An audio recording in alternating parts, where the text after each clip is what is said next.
அப்புறம் சும்மாவா எவ்வளோ பேரோட பிரார்த்தனை, எவ்வளோ பேர் ப்ரேயர் பண்றாங்க. நம்மளோட பேரை போய் அர்ச்சனை பண்ணுவாங்க கோயிலில் போய், யாரோட பேரை அர்ச்சனை பண்றாங்க. அது பேர் என்ன, அந்த வேண்டுதெல்லாம் பண்றாங்க ஜெயிக்கணும் அப்படின்னு.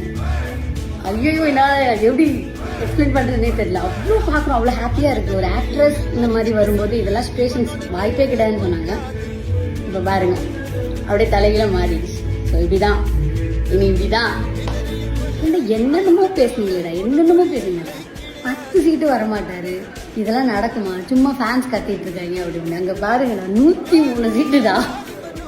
எனக்கே ஷாக்கா இருக்கு. நம்ம காது படவே பேசுவாங்களே, எதுக்கு இதெல்லாம், ஜெயிக்க மாட்டாங்க இங்கே. எவ்வளோதான் கத்துனாலும் அவங்க உள்ள இருக்கிறதெல்லாம் வேற ஆளு.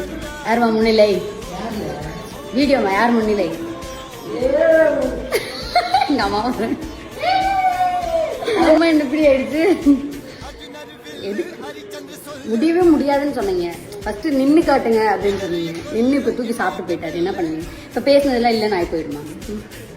Anyway congratulations Vijay bro. உங்கள் நம்பிக்கையெல்லாம் அப்படியே தூக்கி உங்கள் மேலே வச்சுருக்காங்க மக்கள், காப்பாற்றி. இப்போ எல்லாரோட TV, phone, WhatsApp status, story எல்லாமே ஒன்றுதான். ஸ்டார்டிங்லலாம் யங்ஸ்டர்ஸ் மட்டும்தான் இந்த மாதிரி குதிச்சுட்ருக்காங்க அப்படின்னு இருந்துச்சு. ஆனால் ரிசல்ட் பார்க்கும்போது நமக்காக நம்ம வீட்டில் இருக்கிற எல்லாருமே சப்போர்ட் பண்ணுறாங்க அப்படின்ற மாதிரி ஆயிடுச்சு. தொகுதிகளுக்கு 233 தொகுதிகளுக்கான முன்னிலை நிலவரம் தெரிய வந்திருக்கிறது. 98 தொகுதிகளில் முன்னிலை